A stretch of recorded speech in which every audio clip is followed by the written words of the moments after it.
yang namanya maha berarti segalanya itu. Segalanya apa? Sekarang saya tanya sama kamu, dalam Islam najis itu terbagi menjadi berapa? Enggak, ntar dulu. Saya Najis tanya kamu mau bawa dalam perspektif Islam, karena dalam Islam ada pembagi-bagian tentang najis. Najis ada berapa? Lu keterlaluan nggak ngomongin najis nggak tahu. Astaga, najis mughaladah. Astagfirullahalazim. Islam. Jangan sok-sokan makanya. Yang kamu maksudkan tuh yang mana dulu? Makanya ayo mau bawa ke perspektif Islam, gua tantangin dari dulu kalian itu. Dibilang Yesus sujud apa Yesus? Sujud sahwi, sujud syukur, sujud sholat, atau sujud apa? So iye lu, makanya kalau mau mengklaim sesuatu tuh pahami dulu iman lu. Segala apapun yang ada di iman kalian itu dibagi-bagi. Sujud pun ada pembagiannya. Teman-teman yang Kristen makanya jangan iya aja. Oh Yesus sujud, Yesus itu Islam. Sujud apa dulu Yesus? Sujud sahwi, sujud tilawah, sujud sholat, sujud syukur. Hah? Kalau sujud sholat, apakah Yesus itu ngambil wudhu? Ada nggak tertulis Yesus itu membersihkan diri dulu? Nggak boleh loh, langsung sujud begitu. Hah? Kalau Yesus sujud syukur, pertanyaan saya, tahu nggak syarat sujud syukur apa? Ayo, saya nggak pernah takut ketika kalian mengklaim Yesus Islam, Yesus begini. Tapi buktikan. Kalian punya iman, jangan asal klaim, overklaim jadinya kan. Gimana najis apa? Najis apa? Hah? Najis itu dibagi dalam Islam. Bab fikih. Bukan bab fikih. Bab tentang kesucian apa ya? Toharo ya? Bukan. Saya jadi lupa. Ya pokoknya najis dibagi lah. Kamu jawab dulu, najis apa?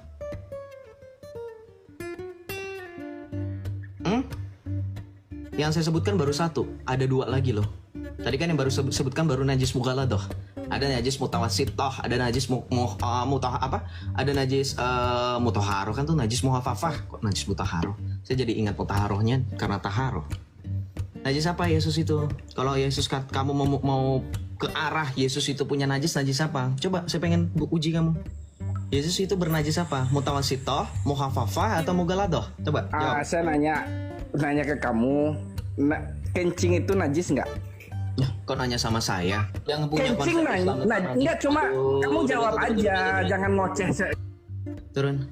Lah, sekarang saya bingung. Yang ngomongin kencing najis itu siapa? Sekarang saya tanya sama orang Kristen. Bagi kita ada nggak pembagian najis? Saya tanya. Bagi kita ada pembagian najis nggak? Saya tanya. Bagi kita ada pembagian najis nggak? Di kekristenan nggak ada. Terus ngapain nanya sama saya? Kalian yang punya, aduh, ini otaknya nggak dipakai nih kayaknya. Ngerti nggak? Yang ada pembagian najis itu kalian. Jadi jangan nanya sama kami. Saya sudah kasih clue, saya sudah kasih tahu. Di dalam Islam ada 3 pembagian najis. Kalau kamu mau bawa air seni, menurut kamu air seni itu bagian mana? Dan ingat, ini imanmu bukan iman kami. Jadi kalau kamu pun bilang Yesus itu melakukan najis, nggak ada hubungannya dengan efek apapun, ya. Karena pada akhirnya nanti saya akan benturkan dengan dalil yang lain, bahwa ketika kamu ngomongin soal air seni, air kencing, nanti ada lebih di mana kisah kalian itu. Ya udahlah, janganlah, nanti gua dilaporin lagi. Sian kalau lawan ngomong cengeng. Ya, shalom Anonymous. Iya. Yang ini saya yang waktu kemarin Bang, inget gak? Ingat kok, silakan. Iya, yang waktu itu sempet nanya juga. Nah, saya pengen nanya satu lagi Bang, buat lebih mendalami gitu kan ya Bang. Nah, sebelumnya terima kasih banyak Bang atas waktu dan kesediaannya berdiskusi dengan saya lagi.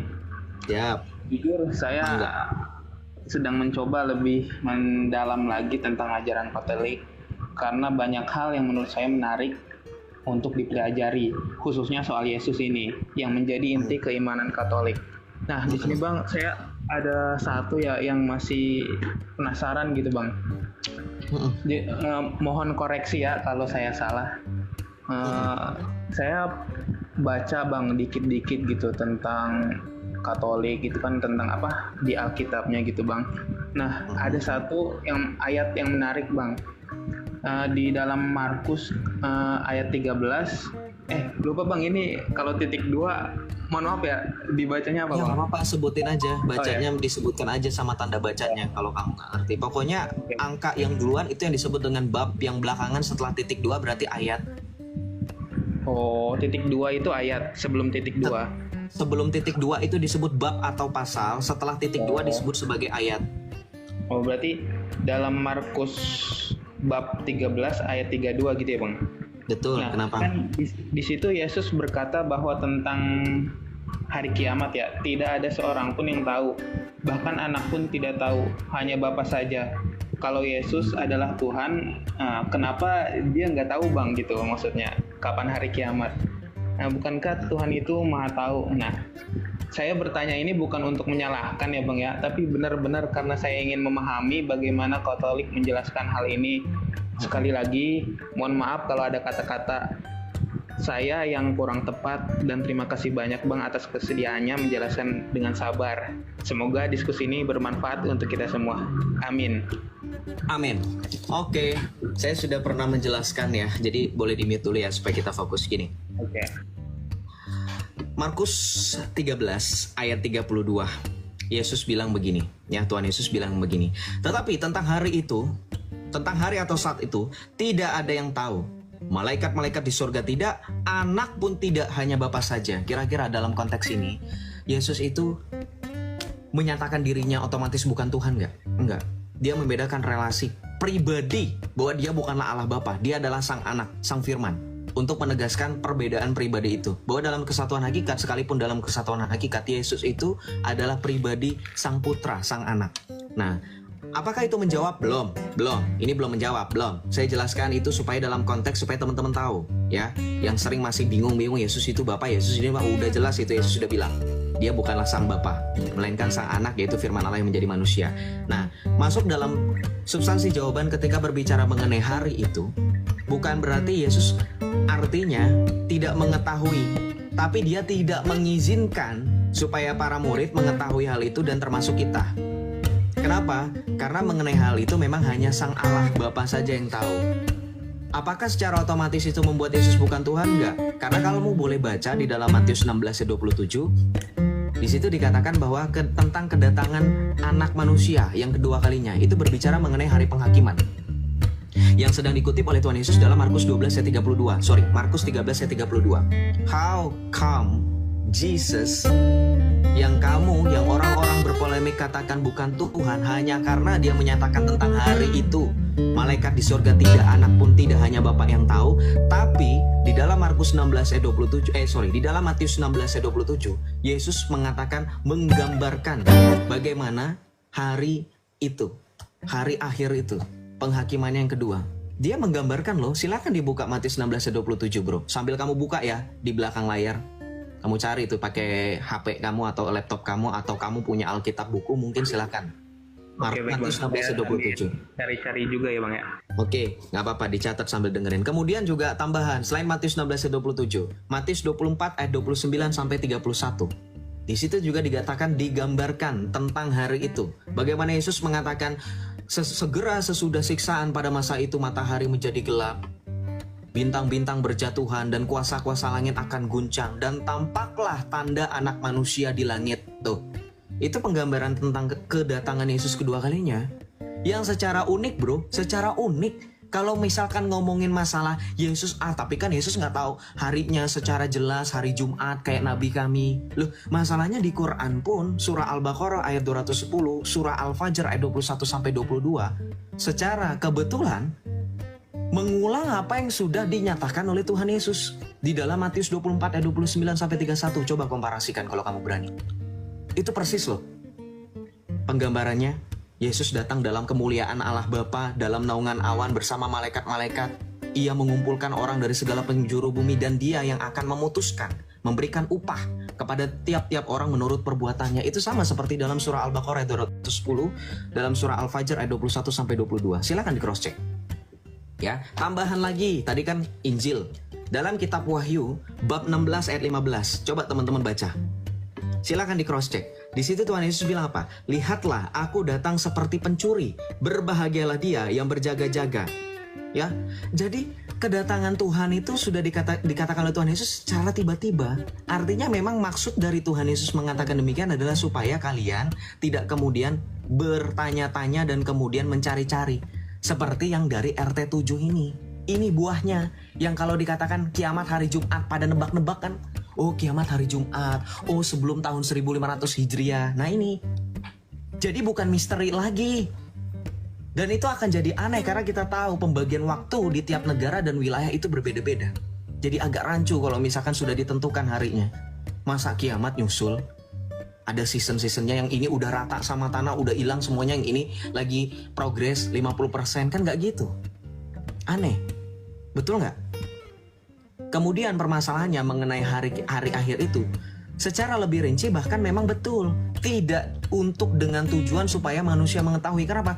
Karena saya bisa buktikan bahkan Rasul Petrus pun di dalam 2 Petrus 3 ayat 10 mengulangi apa yang dikatakan Tuhan Yesus, bahwa kedatangan atau hari Tuhan akan tiba seperti pencuri. Artinya tidak akan kamu duga, karena memang itu sebagai pertanda bahwa itulah misteri Allah.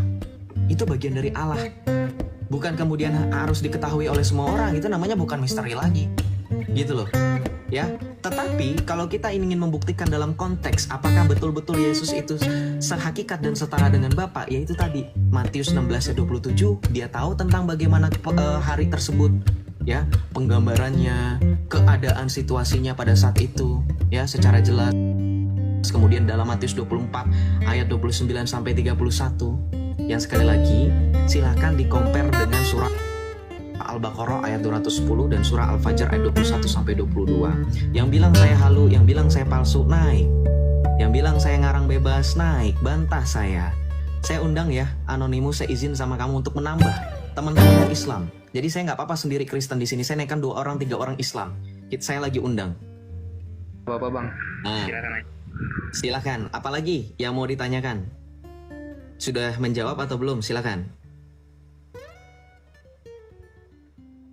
Coba dibaca dulu itu yang tadi saya sebutkan ayatnya. Kamu sudah sambil baca dan sambil renungkan belum?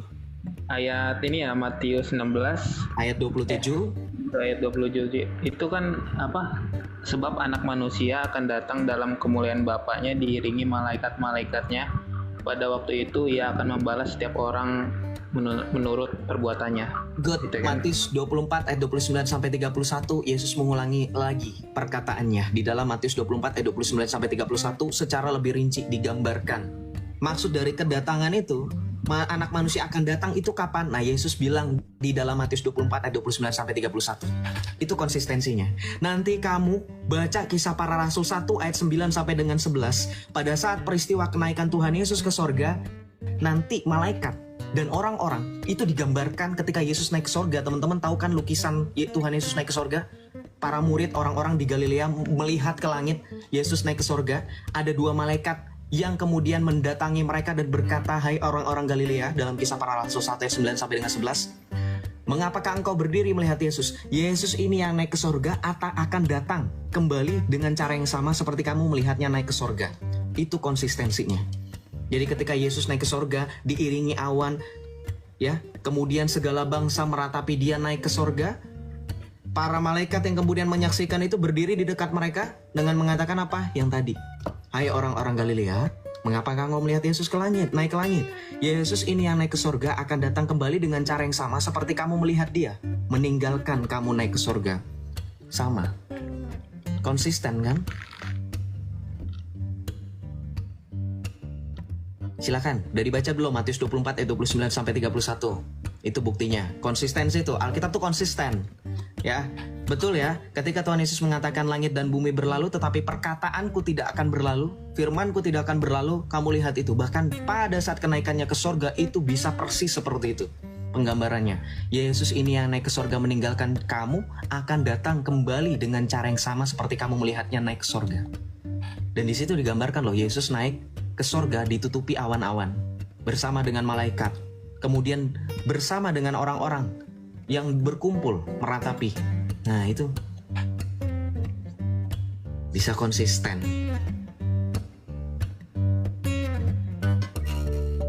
Silakan, udah terbukti belum bro? Kalau udah, silakan dibuka mic-nya supaya kita nggak nunggu-nunggu gitu. Takutnya kamu ternyata lagi ngomong lupa buka mic, saya ingetin aja.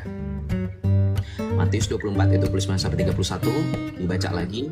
Bang, Sudah? tolong pelan-pelan dulu bang. Soalnya saya punya ayat berapa tadi bang? Matius 24 ayat 29 sampai 31. Matius Bab 24. 24.2 29 sampai 31. Oh, 29 sampai 31. Sabar bang. Nggak apa-apa, saya sabar kok. Silakan. Saya buka dulu ya bang ya. Iya, silakan dibuka.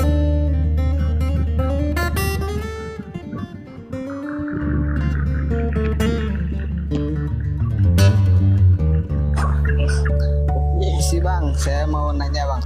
Ntar ada orang lagi berdiskusi sama saya. Kalau kamu mengerti adab, kamu selesai. Kamu lihat dulu orang sudah selesai belum sama saya, baru kamu nanya. Kamu saya naikkan karena kamu minta naik, ya sudah, tahan dulu, sabar. Innallaha ma'as-sabirin, bukan? Silakan Bro Anonimus, sudah? Udah bang. Dan Udah, silakan dibaca itu Matius 24 ayat 29 sampai 31.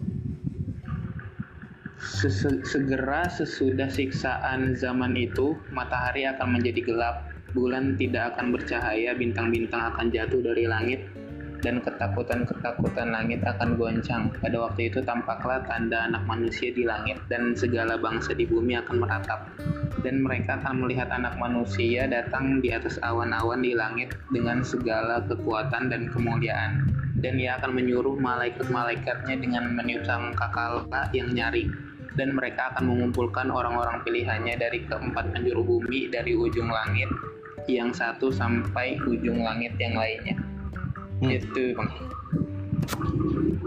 Persis kan? Gimana Yesus bisa tahu tentang keadaan pada saat itu? Dan kamu terakhir untuk membuktikan lagi Alkitab konsistensinya. Tadi kan pertama Matius 16 ayat 27, kemudian di dalam Matius bab 24 Yesus mengulangi lagi, semakin memperjelas, mendetailkan tentang gambaran kedatangan yang kedua kali. Nah, kamu baca Kisah Para Rasul 1 ayat 8 sampai dengan 11, coba.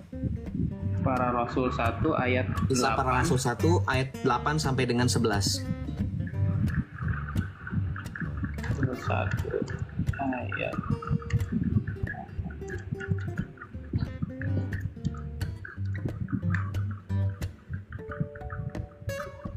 Tetapi kamu akan menerima kuasa kalau Roh Kudus turun ke atas kamu, dan kamu akan menjadi saksiku di Yerusalem dan di seluruh Yudea dan Samaria dan sampai ke ujung bumi. Setelah mengatakan demikian, Yesus terangkat naik disaksikan oleh mereka, dan awan menutupnya dari pandangan mereka. Ketika mereka sedang menatap ke langit, sementara Yesus naik, tampak dua orang yang memakai pakaian putih berdiri di dekat mereka dan berkata, "Hai orang Galilea, mengapa kamu berdiri memandang ke langit? Yesus yang terangkat ke surga dari tengah-tengah kamu akan datang kembali dengan cara yang sama, seperti kamu melihat dia naik ke surga." Tuh, konsisten nggak? Yesus naik ke sorga, kamu berdasarkan Kisah Para Rasul 1, kamu lihat bagaimana dia naik ke sorga. Dia naik ke sorga ditutupi awan-awan, bersama dengan awan-awan. Yesus naik ke sorga, dilihatin dari bawah sama orang-orang, meratapi dia waktu dia naik ke sorga. Yesus waktu naik ke sorga, ada dua orang berpakaian putih, dan itu adalah malaikat yang memberitakan tentang kabar kedatangan Yesus kedua kalinya.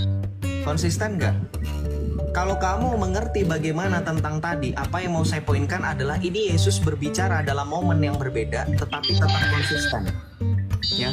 Nah, sekarang terakhir, kalau kamu nggak percaya bahwa Yesus adalah Allah itu sendiri, bukan berarti ketika tadi berbicara dan kamu kamu kutip Matius 13:32 Yesus bukan Tuhan.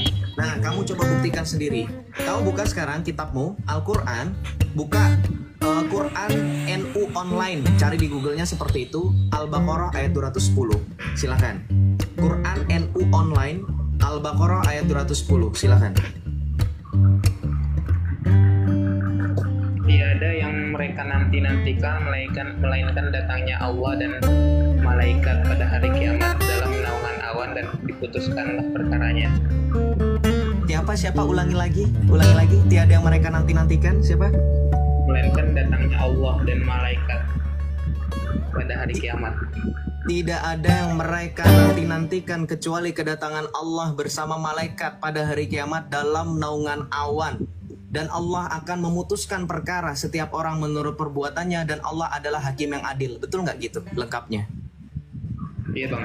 Nah, kenapa bisa sama?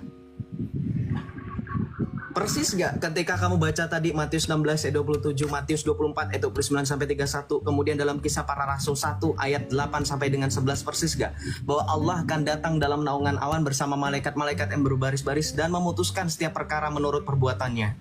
Sama gak kira-kira? Sama bang. Yes. Berarti Yesus adalah Allah.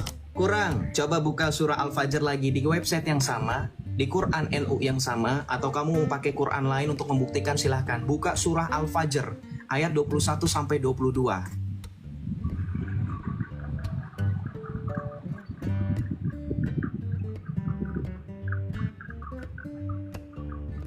Al-Fajr itu surah ke-89 dalam Al-Quran.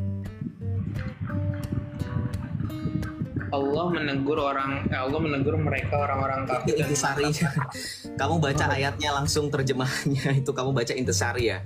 Buka ayatnya langsung. Al-Fajr itu silakan. Kali-kali tidak apabila bumi digoncangkan berturut-turut dan datanglah Tuhanmu dan malaikat berbaris-baris.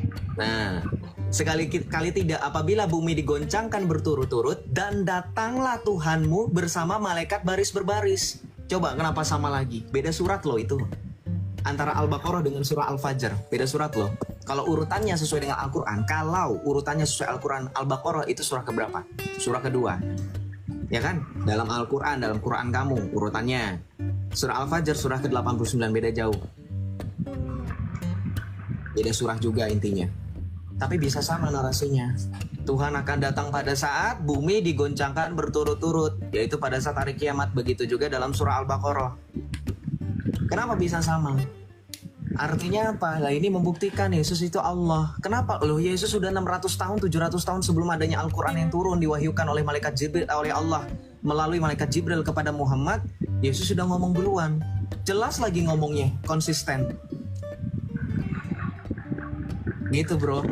Ya, jadi Yesus adalah Allah itu sendiri yang akan turun pada hari kiamat. Dan puji Tuhan ternyata di dalam Islam diakui bahwa Yesus adalah Allah itu sendiri. Ya, begitu. Nah inilah yang dalam ajaran kami. Kenapa kok mungkin kamu penasaran kenapa Yesus nggak bilang dirinya adalah Allah? Kenapa harus anak manusia? Karena inilah yang disebut dengan cross reference. Alkitab itu adalah salah satu kitab suci di dunia ini yang mempunyai ayat-ayat yang punya referensi silang paling mantap. Silakan diuji oleh para ilmuwan peneliti. Cross reference, referensi silang. Yesus mengutip berbagai macam ayat-ayat dalam perjanjian lama, termasuk dalam Matius 24 ayat 29-31 ketika dia menyatakan tentang anak manusia yang menampakkan diri di atas langit. Tahu nggak itu mengutip apa? Mengutip dari penglihatan Nabi Daniel. Kalau kamu nggak percaya, buka Daniel 7. Daniel 7 ayat 11 itu penglihatan tentang anak manusia dan juga yang lanjut usianya.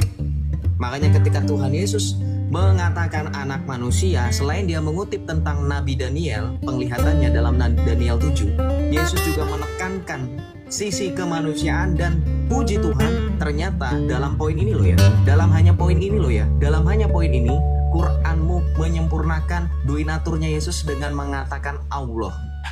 Ya, jadi betul dikatakan sepenuhnya manusia, sepenuhnya Allah. Karena Yesus telah dikatakan oleh kedua belah pihak kita dalam kitab kita masing-masing tentang hari akhir itu dia akan datang. Ya, seperti itu. Silakan, ada lagi pertanyaannya? Kalau nggak ada, kita ganti dengan kawanmu yang sudah naik ini, si XY Child. Ada bang, boleh nggak? Boleh, silakan. Nah, makasih banyak ya bang ya atas kutipan dari surat Al-Fajr. Ini saya melihat bahwa ayat-ayat ini sangat kuat menggambarkan kedatangan Allah pada hari kiamat dengan malaikatnya dan dengan peringatan yang sangat jelas bagi setiap jiwa. Ini memang mencerminkan kekuasaan mutlak Allah sebagai yang maha pengasih, yang menentukan syafaat dan menentukan nasib umatnya. Namun bang, jika kita menghubungkan ini dengan kedatangan Yesus dalam kemuliaan seperti yang digambarkan dalam Matius 24 ayat 29-31 dan Kisah Para Rasul 1 ayat 8-11, saya merasa ada ketegangan dalam pemahaman bang. Apa tuh? Dalam Islam Allah adalah satu-satunya yang memiliki otoritas penuh atas hari kiamat. Sementara dalam ajaran Kristen Yesus disebut akan kembali untuk menghakimi umat manusia.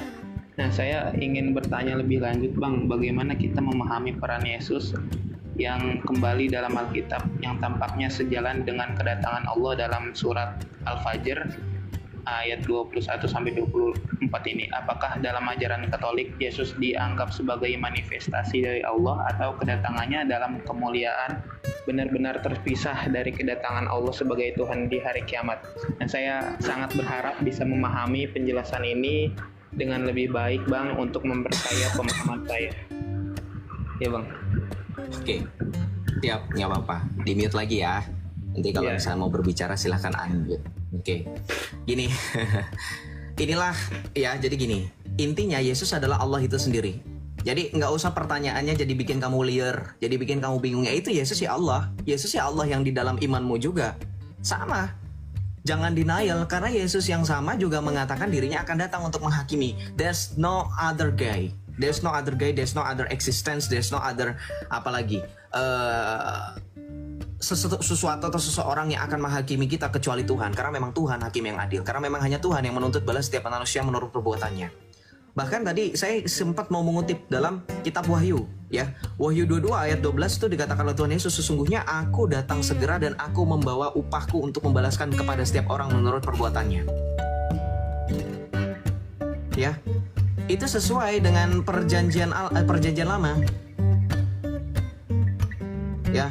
Jadi jangan kemudian kamu bingung-bingung bahwa di dalam perspektif antara iman kamu dengan iman saya, atau kamu tadi mau bilang bahwa apakah Yesus itu Allah, ya memang hanya ada satu. Nah, 1 Korintus 8 ayat 6, namun bagi kita hanya ada satu Allah saja, yaitu Bapa, yang daripadanya berasal segala sesuatu, dan yang untuk Dia kita hidup. Dan satu Tuhan saja, yaitu Yesus Kristus, yang olehnya segala sesuatu dijadikan, yang dari Dia kita hidup. Jadi Allah yang benar, Allah sejati itu adalah Yesus Kristus. La ilaha illa Yesua al-Masih. Tiada Tuhan selain Yesus Kristus. Karena hanya Yesus satu-satunya Tuhan dan Rabbul Alamin yang benar dan sejati. Dan itu perspektif kekristenan secara inti, baik Katolik, Protestan maupun Ortodoks. Bahwa Yesus yang akan datang menghakimi kita sesuai dengan pengakuan iman rasuli. Di dalam pengakuan iman rasuli, syahadat kami dikatakan apa? Yang naik ke sorga, duduk di sebelah kanan Allah Bapa yang Maha Kuasa. Dari situ Ia akan datang mengadili orang yang hidup dan yang mati. Itu. Kenapa? Loh, saya tadi memang tidak mengutip perjanjian lama. Perjanjian lama pun mengatakan Tuhan Allah yang akan datang, teman-teman. Sejalan kok. Jadi ketika Yesus sudah ngomong bahwa Dia akan datang menghakimi manusia, itu sudah mengutip perjanjian lama dalam Yesaya 40 ayat 10. Baca. Yesaya 40 ayat 10 kamu buka sendiri ya, Anonymous dan teman-teman. Saya bacakan dari sini. Lihat, itu Tuhan Allah. Ia datang dengan kekuatannya dan dengan tangannya. Ia berkuasa. Lihat, mereka yang menjadi upah jerih payahnya ada bersama-sama Dia, dan mereka yang diperolehnya berjalan di hadapannya. Tuh, Tuhan Allah yang akan datang katanya. Tuhan Allah yang akan menuntut balas, memberikan upah. Nggak ada lagi, bukan malaikat, bukan sesiapapun, hanya Tuhan Allah. Itu Yesaya, perjanjian lama, 700 tahun, 600 tahun sebelum kedatangan Tuhan Yesus. Sebelum inkarnasinya, firman Allah yang menjadi manusia. Sudah nubuatkan, sudah mengatakan, konsisten kan Alkitab, perjanjian lama, perjanjian baru, hanya Tuhan Allah yang datang. Ya. Jadi ketika Yesus mengatakan Dia akan datang menuntut balas setiap manusia menurut perbuatannya, akan memisahkan mana kambing, mana domba, akan memisahkan orang-orang pilihannya dan seterusnya, ya itu sesuai dengan Yesaya 40 ayat 10. To be exact. Jadi yang tadi saya bilang mengenai saya menyinggung bro, kalau kamu dengar tadi saya menyinggung adanya istilah cross reference, referensi silang.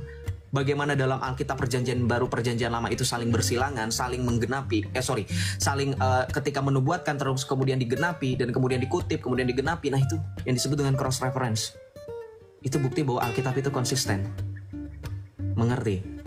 Ya.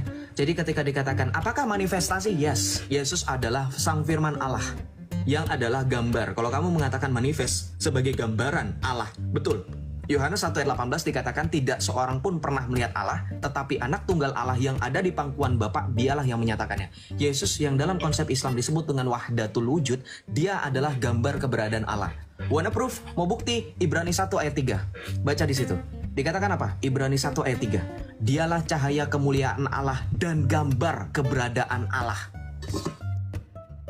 Coba baca Ibrani 1 ayat 3. Yesus dikatakan apa? Sang anak, sang putra, yaitu Yesus Kristus dikatakan apa? Ia adalah cahaya kemuliaan Allah dan gambar keberadaan Allah.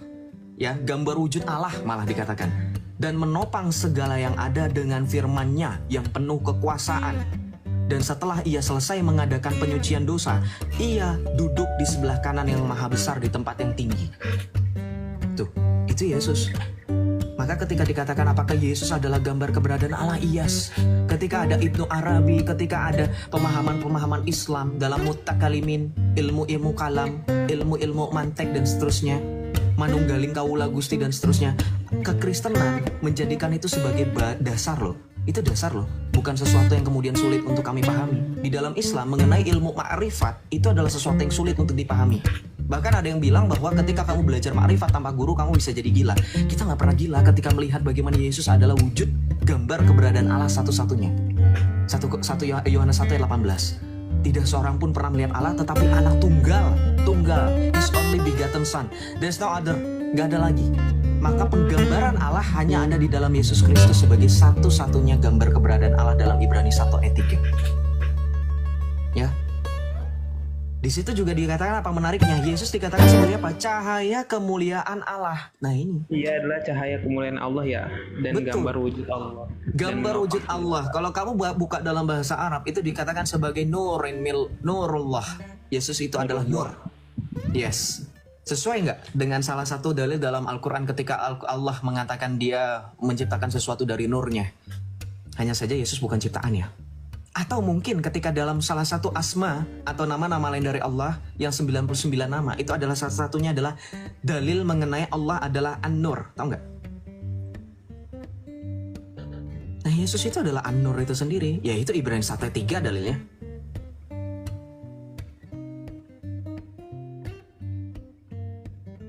Gimana? Coba buka surah Nur ayat 36.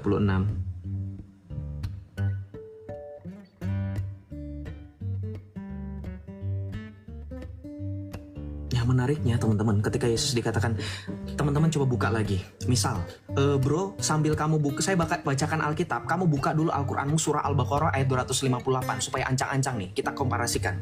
Ya, saya bukakan Alkitab. Ketika Yesus dikatakan sebagai terang dunia.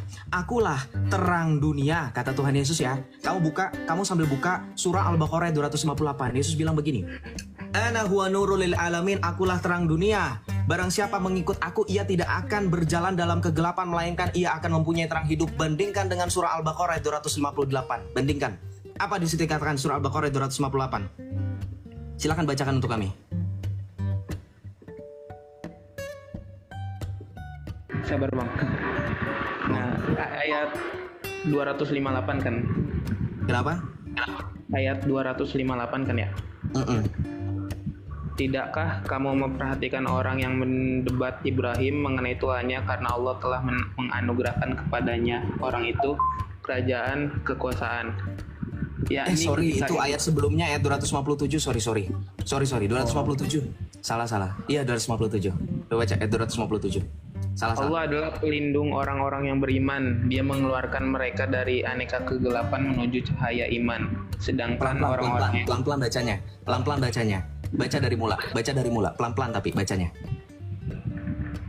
Allah adalah pelindung orang-orang yang beriman. Dia mengeluarkan mereka dari aneka kegelapan menuju cahaya iman.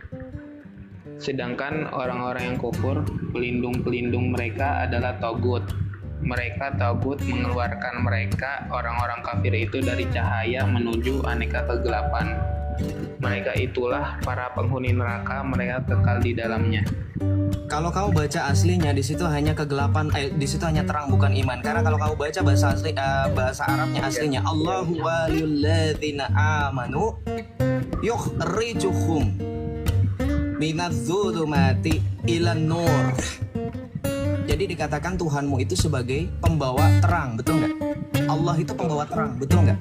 Betul nggak? Iya. Allah pembawa terang. Nah, tadi kamu dengar nggak saya bacakan Yohanes 8 ayat 12? Yesus ngomong apa? Maka Yesus berkata pula kepada orang banyak, Qala Yasu'a ana huwa nurul lil alamin, akulah terang dunia.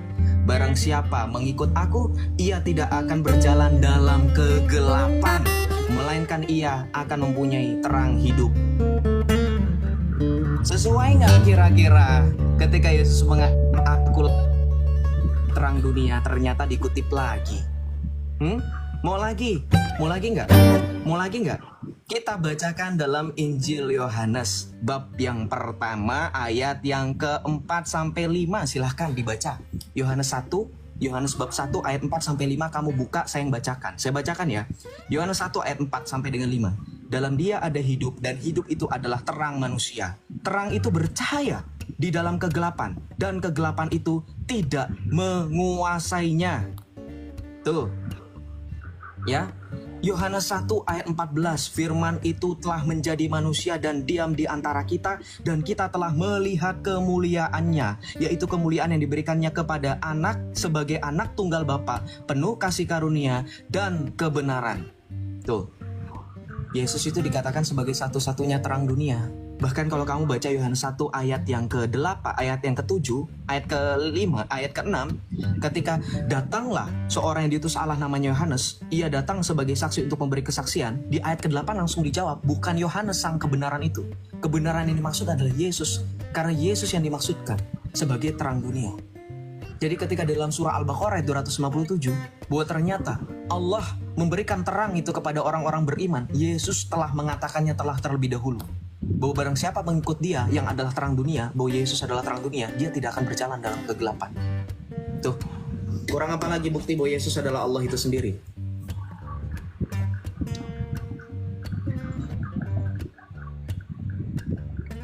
Silakan, ada lagi pertanyaannya? Iya, saya kira cukup Bang ya. Cukup. Nah, terima kasih banyak atas waktu, kesabaran, dan penjelasan yang telah diberikan dalam diskusi ini. Saya benar-benar menghargai kesempatan ini untuk berbicara dan berbagi pandangan meskipun kita memiliki perbedaan keyakinan. Setiap kata yang keluar dari percakapan ini memberi saya pemahaman yang mendalam. Meski terkadang masih ada banyak hal yang saya perlu direnungkan lebih jauh, saya percaya bahwa setiap orang dalam pencarian kebenaran harus diberikan ruang untuk bertanya ya Bang ya. Bertanya, belajar, dan memahami dengan hati yang terbuka. Saya tidak bermaksud untuk merendahkan, sekali lagi saya tidak bermaksud untuk merendahkan pandangan apapun, apalagi mengkritik keyakinan Abang, karena saya sepenuhnya menghargai, sangat menghargai keyakinan Abang, keyakinan Abang. Namun dengan tulus saya ingin mengerti lebih jauh tentang ajaran-ajaran yang berbeda dan memperdalam pemahaman saya sendiri. Jangan hujat saya Bang, jika dalam perjalanan diskusi itu semua ini, semua pada apresiasi kamu kok. Nggak apa-apa, masih belajar sampai kapanpun. Orang lebih mengapresiasi orang yang punya kemauan untuk belajar dan merendahkan hatinya gitu. Ya, sebagaimana tertulis dalam Efesus 4 ayat 29 ya Bang ya. 29 ya Bang ya. 29 ya Bang ya. 29 ya Bang ya. Kenapa turun? Loh kenapa ini? TikTok saya. Loh kenapa ini? Hah? Kok pada turun semua? Enggak, saya nggak turunkan ya. Halo?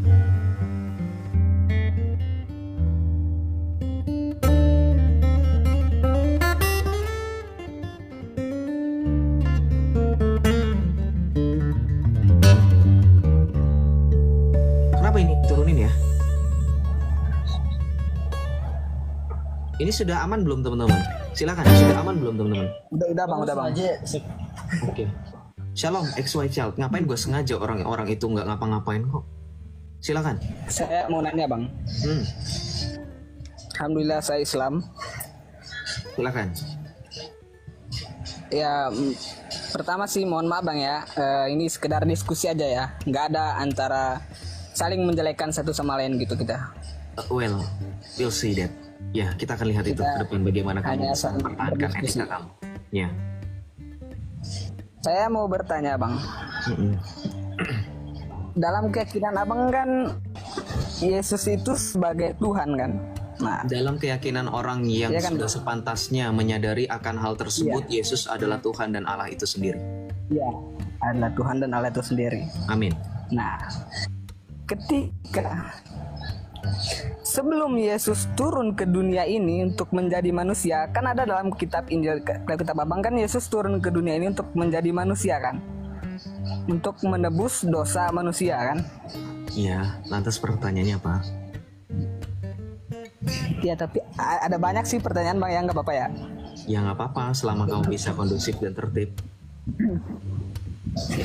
Pertanyaan saya bang, jadi Yesus itu tahu dong kalau dirinya bakal turun ke bumi ini untuk mati. Terus? Ya tahu apa enggak gitu maksudnya saya, pertanyaan saya. Dia tahu. Berarti pantas nggak kita sebut itu adalah misi bunuh diri bang? Enggak, karena bunuh diri itu artinya menyerahkan secara cuma-cuma, dalam artian tidak ada sesuatu hal yang bermanfaat. Kalau kamu bundir, kira-kira jangan sebut jelas ya, karena kalau sebut jelas saya kena ban. Kalau kamu bundir, ada manfaat gak bagi orang-orang di sekeliling kamu? Enggak, kan Nggak ada. dia kan udah tahu. Udah, diem dulu. Dia Pakai kan logika. Ayo kita pakai logika. Kamu bundir. Kamu kan punya otak. Kamu bundir, kira-kira bermanfaat gak buat keluarga kamu? Enggak, malah nyusahin. Ninggalin utang, ya enggak? Ninggalin kerjaan belum beres kalau kamu salah satu karyawan atau apapun itu. Ya enggak? Bener nggak konsekuensinya? Ayo. Dan kamu jangan bilang bundir itu sebagai jalan Yesus. Enggak, bukan bundir. Ngerti definisi bundir nggak kamu tuh? Ngerti definisi bundir nggak? Ngerti nggak definisi bundir? Yesus itu tidak bundir. Otak kamu itu dangkal sekali. Silakan buktikan ayat di mana dalam Alkitab bahwa Yesus dikatakan sebagai bundir. Saya mau pakai ayat ya. Jangan dengan, kalau pakai logika udah terbantahkan. Kamu kalau misal mau bantah silakan pakai logika, silakan. Apakah ketika ada orang bundir sama seperti Yesus, misalkan skenarionya kita ikutin aja alurnya. Oke, Yesus bundir misalkan gitu. Oke, kita terima. Yesus bundir, ada manfaat demi keselamatan kita. Dan ketika dia bundir, dia membuktikan dia bermanfaat bagi orang banyak termasuk kamu. Kamu diselamatkan. Ya. Sebab yang di dalam nubuatan kitab Yesaya dikatakan, kita mengira bahwa dirinya kena tulah, padahal dosa kitalah yang ditanggungnya. Itu udah jelas loh, itu bukan bundir namanya. Nubuatan Yesaya tentang hamba yang menderita membuktikan Yesus dituduh sebagai orang yang bersalah padahal dia tidak bersalah. Itu bundir bukan namanya. Yesus didakwa dijatuhi hukuman mati oleh orang-orang pada saat itu bundir bukan namanya. Logika dipakai. Ketika Pontius Pilatus kemudian memutuskan untuk membiarkan bangsa Yahudi pada saat itu memilih apakah Yesus dari Nazaret atau Yesus Barabas yang dibebaskan dari hukuman mati, apakah itu kemudian disebut dengan bundir? Ya, saya tadi abang Saya pakai dalil. Saya pakai dalil ya. Saya pakai dalil dan saya juga sesuai dengan Alkitab. Pakai dalil, silakan. Dengar dulu bang ya. Kalau abang pakai dalil, karena kan kita beda agama bang, jadi kita Ya pakai udah. logika. Iya, kalau pakai logika juga udah tadi. Silakan, langsung aja. Jangan kemudian takut. Kalau kamu bilang pakai dalil kita berbeda, ketika kamu bertanya mengenai Yesus bundir, ngapain? Udah jelas berbeda. Ngerti? Bocil. Jangan dimutin bang, jangan dimutin ya. Di-mute karena berisik bro. Kalau kamu mau berbicara, kamu pergi ke tempat yang sepi. Jangan ada teman-temanmu. Jangan cengisan. Peraan saya nggak ngomong loh, sedikit saya ngomong bertanya itu doang. Peraan dengerin. Bukan masalah kamu ngomong atau enggak. Suara di latar belakang kamu itu dan etika kamu itu nggak bagus dalam diskusi. Jangan cengengesan. Etika berdebat itu bukan etika berdebat. Kalau kamu mau debat sama saya silahkan pakai dalil. Yuk, berani Iya, debat. iya. Mosinya apa? Ayo, suruh teman kamu aja yang debat sama saya. Saya aja bang, nggak jago nih bang. Udah met, gua aja bang. Ya kan? Bukti Kan nih. saya bertanya tadi bang. Iya, sudah dijawab. Silakan Jawabannya bantah. apa? Ya kan? Jawabannya apa? Tipikal Islam. Ya. Tipikal Islam udah dijawab, masih aja denial kan? Bener kan omongan saya? Selalu saya bilang, mereka itu sudah didoktrin. Mau kecil, mau gede, mau tua, mau muda, mau cowok, mau cewek, sama seperti itu. Enggak bang, begini loh konsepnya. Kalau memang itu bukan misi bunuh, ya kita nggak usah sebut itu misi bunuh diri lah. Nah, saya mau bertanya ini aja. Udah, kamu nggak dengerin saya. Buktinya kamu tadi saya sudah ingetin jangan nyebut itu secara jelas, nanti kena ban TikTok. Itu warning aja nggak didengerin, gimana jawaban? Matiin kipas met biar nggak berisik. Nah, bukan matiin kipas jangan berisik. Lu minggir, tongkrongan lu rese, temen lu nggak tahu. Bocil ini kayak gini. Geli gue lama-lama. Sok mantep. Lu nongkrong di mana sih? Hah? Ngerti nggak? Nggak usah ngomongin etika berdebat, etika kamu diskusi. Ngobrol sama orang sopan nggak kira-kira lagi ngobrol sama orang kamu berisik sendiri, cengengesan. Islam. Kenapa saya bilang Islam? Dia sudah mengakui dirinya Islam tadi ketika ditanya kamu Islam atau bukan. Wajar ya? Saya sudah jelaskan dengan dalil, sudah dengan cerita, fakta bagaimana pada saat Yesus disalibkan, didakwa hukuman mati, itu kan bukan bundir. Itu kan bukan bundir, dia didakwa atas hukuman yang tidak pernah terjadi. Makanya Pontius Pilatus itu kan mengatakan, aku tidak menemukan kesalahan satupun pada orang ini. Kemudian dalam suatu kisah dan peristiwa yang membuat kita merenungkan makna yang lebih mendalam ketika Pontius Pilatus mencuci tangannya, membasuh tangannya, itu kan simbolisasi. Pontius Pilatus tidak ingin ikut campur terhadap apa yang terjadi pada Yesus ketika dia didakwahi hukuman mati, padahal dia tidak salah sama sekali. Waduh. Islam. Ya, itu simple loh, pemahaman seperti itu bisa terjawab kan artinya kan? Oke, Mutiara kamu naik, nggak usah ngomongin bebas berbuat dosa, kamu pakai kerudung aja. Kamu tahu nggak bikin saya zinah mata. Kita lanjut ya.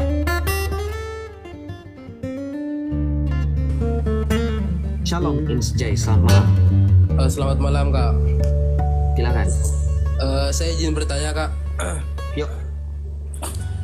Berarti agama Kristen itu ada setelah Yesus itu turun ya Kak ya? Kalau dikatakan demikian kenapa? Jadi sebelum Yesus turun itu berarti agama Kristen itu belum ada Kak ya? Belum ada, terus kenapa? Berarti sebelum Yesus turun tuh agama yang benar itu agama apa Kak? Kebenaran itu hanya di dalam hukum Taurat sebelum kedatangan Yesus. Oh begitu Kak. Baik, Yang mengatur, yang menghukum, yang menjadikan landasan kebenaran adalah hukum Taurat. Betul nggak teman-teman? Ke-10 perintah Allah. Dan itu datang dari sang firman Allah yang adalah sejak eksistensinya, semenjak kekekalan sampai kekekalan dia sudah ada. Jadi bukan berarti Yesus baru ada. Enggak, Yesus itu sudah ada hakikatnya sebelum segala sesuatu ada, karena dia adalah firman Allah. Yohanes 1 ayat 1 kan? Sering saya bacakan, sering saya bawakan dalilnya. Fil bad'i kanal kalimatu wa kanal kalimatu indallah wa kanal kalimatullah. Pada mulanya sudah ada firman, firman itu bersama-sama dengan Allah dan firman itu adalah Allah. Yesus yang dikatakan manusia, dia juga sepenuhnya ilahi. Kolose 1 ayat 19. Sebab di dalam tubuh jasmaniahnya berkenan diam kepenuhan Allah. Jadi Yesus pun berani mengatakan di dalam Yohanes 8 ayat 58 contohnya. Sebelum Abraham ada, aku sudah ada. Contoh. Makanya orang Yahudi ngetawain, bahkan ingin nimpuk Yesus dengan batu. Kenapa? Yesus menyamakan dirinya dengan Adonai Hashem. Karena ketika Yesus bilang, sebelum Abraham ada, aku sudah ada, kalimat atau kata yang digunakan Yesus adalah ego eimi. Sesuai dengan Keluaran 3 ayat 14 sampai dengan 15, ketika Musa bertanya kepada Allah yang berfirman kepadanya, siapakah engkau? Kemudian Allah berkata kepada Musa dalam perjanjian lama, ego eimi, atau dalam bahasa Ibrani eyeh asher eyeh, aku adalah aku. Itu yang dikatakan Tuhan Yesus dalam Yohanes 8 ayat 58. Akulah dia, anihu. Ya, jadi Yesus itu eksistensinya sebagai firman Allah sebelum kekekalan sampai kekekalan dia sudah ada. Makanya dia berani mengatakan dalam Yohanes 8 ayat 58. Atau tambahan lagi dalam Yohanes 17 ayat 5 ketika Tuhan Yesus berkata, oleh sebab itu ya Bapa, permuliakanlah aku dengan kemuliaan yang kumiliki di dalam hadiratmu sebelum segala sesuatu ada. Itu kan untuk menyatakan kemuliaan Yesus berada di dalam hakikat Sang Bapa sebelum segala sesuatu ada. Begitu ya. Jadi untuk menyatakan eksistensi Yesus sudah ada sebelum segala sesuatu, yaitu ayat-ayatnya, dan itu terbukti. Orang-orang Yahudi sendiri merasa Yesus menyamakan dirinya dengan Allah, dan itu sebabnya alasan kenapa Yesus disalibkan. Itu sebab pada saat penyaliban Yesus dikatakan orang ini mengaku dirinya Allah, tetapi dirinya sendiri tidak dapat mampu ia selamatkan, kan gitu. Makanya mereka mencibir dan mengolok-olok Yesus. Begitu sesuai buatan dalam Kitab Mazmur bab 22 ayat 12, 13, 14 dan seterusnya. Ya, begitu Bro Insjay. Ada lagi pertanyaannya? Kalau boleh saya boleh nanya, selain di konteks itu boleh nggak Kak? Kira-kira Kak? Silakan, apa dulu pertanyaannya? Selagi saya mampu untuk menjawab, saya akan jawab. Silakan. Baik Kak. seperti saya lihat kan, sepertinya kakak juga tentang ilmu Islam ini lumayan mengerti seperti saya selama saya menonton live kakak nih kak. Oke. Eh, em, kan sekarang lagi panas-panasnya nih kak, masalah-masalah tentang habaib-habaib yang ada di Indonesia nih. Bagaimana pendapat kakak tentang itu kak? Di pendapat saya, ya semangat lah, semangat. Oke. Ya itulah, kalau nggak ada otoritas, kita tidak berbicara mengenai kemuliaan keturunan apapun itu. Nah, kalau di kalian kan harus wajib, seolah-olah keturunan nabi atau apapun itu. Ya tapi terlepas dari itu saya no komen sih, karena nggak ada urusannya dengan saya. Itu kan urusan kalian. Itu sebenarnya udah lama sih, dan itu yang memang harus bikin kalian melek. Karena apa? Karena kalau berbicara mengenai apapun yang ada di dalam kalian, itu akan kalian pusing sendiri. Karena setiap saat pembahasannya ada saja, tidak hanya mengenai keturunan nabi. Berkenaan mengenai akidah yang utama pun kalian pasti punya perbedaan, dan itu tidak pernah bisa terselesaikan sampai dengan detik ini. Contohnya yang kemarin-kemarin berbicara mengenai hakikatnya Allah Subhanahu wa taala dalam pemahaman Islam di antara kalangan ulama, kan gitu. Ada yang mengatakan contoh mengenai menetapkan arah bagi Allah. Ada yang kemudian contoh menetapkan sifat-sifat jisim dalam Allah. Itu kan sebenarnya juga bukti. Nggak cuma permasalahan yang menurut saya itu masalah habaib itu sepele ya. Karena kalau teman-teman, kalau kamu pengen tahu sendiri, di luar negeri itu nggak dibicarain, betul nggak? Pernah nggak kamu lihat kasusnya orang luar negeri, orang UK, orang US, atau orang Europe, imigran sana itu ada yang ngaku-ngaku keturunan nabi, terus di sana dimuliakan, disanjung-sanjung, ada nggak? Nggak cuma di Indonesia. Mungkin saya nggak tahu kalau di negara-negara serumpun seperti Malaysia, mungkin nggak tahu ya. Tapi kalau di Indonesia memang itu menjadi permasalahan yang kemudian lagi hangat-hangatnya. Tapi sekali lagi, once again, I want to make this clear, saya nggak ikut campur. Kenapa? Bukan urusan kami. Ya, orang Kristen nggak mau ngurusin begituan, ada urusan yang lebih penting. Mengenai bagaimana kami tetap mengerjakan keselamatan kami sesuai dengan apa yang dikatakan dalam Alkitab, bahwa iman harus disesuai dengan perbuatan. Perbuatan kami yaitu untuk mengasihi sesama kami maupun musuh kami. Begitu.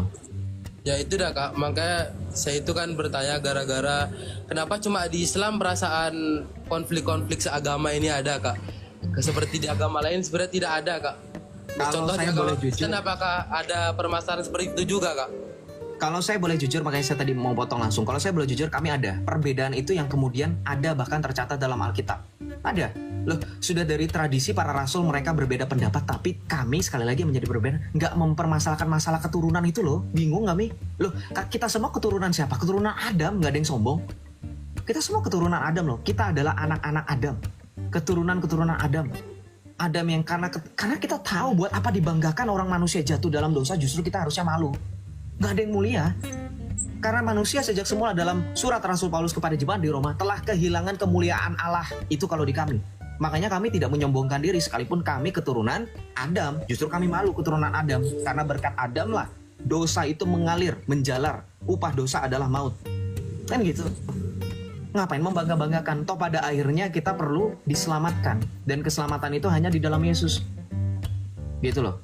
Nah, ketika berbicara mengenai perbedaan, di kami juga ada. Makanya saya bilang kalau boleh jujur, tapi permasalahannya adalah tidak adanya otoritas yang mengikat.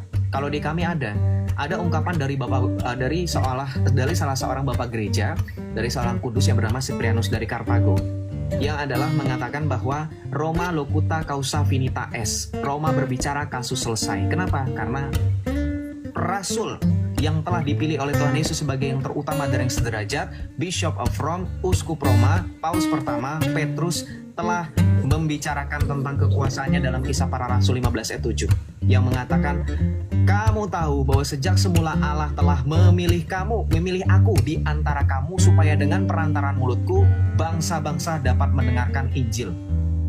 Jadi itulah keutamaan Roma. Makanya ketika ada kasus-kasus yang dibicarakan melalui konsili, itu diselesaikan melalui otoritas paus.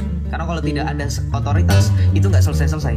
Mau bukti? Ya semua di dalam keyakinan kamu itu mengklaim semuanya punya kebenaran. Makanya nggak ada jalan keluar. Betul nggak? Kalau tidak ada otoritas, tidak ada satu kawanan, satu gembala sesuai dengan Yohanes 10:16 kata Tuhan Yesus. Supaya mereka menjadi satu kawanan dan satu gembala, itu semuanya bingung. Beda-beda mulu. Tidak selesai-selesai. Itulah yang disebut dengan ikhtilaf. Istilahnya dalam Islam, ikhtilaf, perbedaan. Tidak akan selesai karena tidak ada otoritas yang sama seperti dalam gereja. Gitu bro. Makanya kalian berbeda-beda. Nah, kalau di kami ada, tetapi ada otoritas yang menyelesaikan itu melalui konsili. Konsili ke-7, konsili ekumenis diselesaikan. Contoh ketika tahun 325 menghadapi ajaran sesat yang mengajarkan Yesus adalah ciptaan, selesai di konsili Nikea. Contoh ada ajaran sesat yang mengatakan bahwa Yesus itu terbagi menjadi dua pribadi yang berbeda, Nestorian, selesai dalam konsili. Jadi itu selesai. Gitu loh. Ya. Ya. Itulah, dan kami punya kerendahan hati untuk mau bersatu sesuai dengan kehendak Tuhan Yesus. Sekali lagi yang selalu saya katakan, mengutip doa yang diajarkan Tuhan Yesus dan juga yang didoakannya di dalam Yohanes 17 ayat 21, supaya mereka menjadi satu, kata Tuhan Yesus. Kita murid-murid Tuhan Yesus, kita harus satu baptisan, satu Tuhan, dan satu iman. Itu sebab sekarang antara Protestan, Katolik maupun Ortodoks dalam proses persatuan. Makanya kemarin kedatangan Paus Fransiskus disambut oleh teman-teman Ortodoks Protestan juga ikut bersukacita, nggak cuma yang Katolik. Dan juga kadang Paus Fransiskus mengunjungi pemimpin maupun gembala dari Ortodoks maupun Protestan untuk membahas, untuk kemudian melanjutkan dialog menuju ekumenisme, persatuan. Gitu. Dan itu sesuai dengan kehendak Tuhan Yesus dan juga buah yang adalah dari Roh Kudus itu sendiri yang telah diberikan kepada orang-orang yang telah dibaptis dan percaya kepada Kristus. Yaitu Roh Kudus adalah roh yang mempersatukan. Buah dari Roh Kudus adalah buah yang mempersatukan. Begitu Bro Insjay. Semoga menjawab ya. Dan itu perbedaannya di kalian nggak ada, makanya sampai sekarang nggak ada usaha persatuan, nggak ada memang. Oke Kak, terima kasih Kak. Terima kasih juga ya Bro. Semangat terus ya Bro. Oke Kak. Tuhan berkati selalu ya. Selamat malam Bro. Malam. Nah tuh udah 2 orang, Anonymous, Insjay, ya sering nonton, sering naik juga, tapi kadang nggak saya naikkan atau nggak sempat saya naikkan. Sopan, saya nggak bahas imannya lebih lanjut. Ketika dia nanya tentang masalah Habib, saya sudah memberikan disclaimer berkali-kali, saya sudah meluruskan berkali-kali, saya tidak ikut campur, kita tidak komen orang Kristen, gitu. Itu saya menepati janji selalu. Dan teman-teman Kristen juga sudah pasti tahu. Dan kita memang mengimani prinsip yang sama, saya rasa. Kenapa? Keselamatan kita tidak bergantung pada penjelasan iman mereka. Dan nanti kedatangan Tuhan Yesus yang kedua kalinya ketika dikatakan tadi yang dikutip dalam Matius 24 ayat 29 sampai 31, Matius 16 ayat 27, Wahyu 22 ayat 12, Wahyu 16 ayat 15, itu tidak berbicara mengenai upah seberapa besar kamu atau seberapa sering kamu membahas tentang Islam. Nggak ada. Hanya mengenai iman dan keselamatan kamu saja. Sudah betulkah kamu memperjuangkan dan mengerjakan keselamatan kamu sesuai dengan iman yang dibarengi dengan perbuatan? Mengerti ya? Jadi jangan GR. Enggak kok. Di gereja juga kami nggak bakal ngebahas kalian. Gereja Katolik kalau Romo homili kok sesuai dengan bacaan Injil hari itu kok ya. Nggak pernah bahas kalian, jangan GR. Siapa yang mau bahas kalian juga ya? Nggak ada untungnya. Ngerti? Ya, kalau saya orang Katolik, saya kan memang orang Katolik gitu. Dan saya percaya juga teman-teman Kristen lainnya itu Protestan Ortodoks juga sama. Ya, begitu. Kita lanjut ya. Shalom STK Everyday. Kenapa turun? Iyalah, mau ngurusin iman orang lain, gereja aja sekarang sempit kok. Ya, kita butuh izin, bukan butuh izin, butuh cepat-cepat di-approve izinnya untuk membangun gereja lebih besar untuk kapasitas umat satu, kemudian butuh supaya orang-orang itu rendah hatinya memberikan lahannya untuk dibeli oleh gereja. Loh kan kami nggak pernah nebar-nebar apapun di pinggir jalan yang kadang bisa membahayakan orang lain demi untuk membangun rumah ibadah kami padahal umat kami banyak, misalkan kayak gitu ya. Kan agak aneh. Kita perhatikan bagaimana pertumbuhan umat Kristen yang katanya lebih banyak yang keluar dari Kristen daripada yang masuk Kristen loh. Tapi kok aneh ya, ketika kami membangun gereja nggak ada tuh yang tebar-tebar sesuatu di tengah jalan. Kok aneh ya, malah yang banyak ini yang nebar. Tapi udahlah ya, agak pembahasan masuk jurang gitu ya, tepi jurang gitu ya. Pembahasan tepi jurang itu agak takut saya bahas itu ya. Kalau kita berpikir-pikir secara logika, secara jumlah itu ya benar sih gitu ya. Gitu ya, itulah karena itu sebab ketika Tuhan Yesus mengatakan dan alam maut tidak akan menguasainya, ya nggak usah khawatir lah mengenai apapun juga, ya kan? Oke. Gak ya, saya nggak nyebutin merek, saya cuma nyebutin ada umat gitu. Umat mana nggak tahu gitu kan.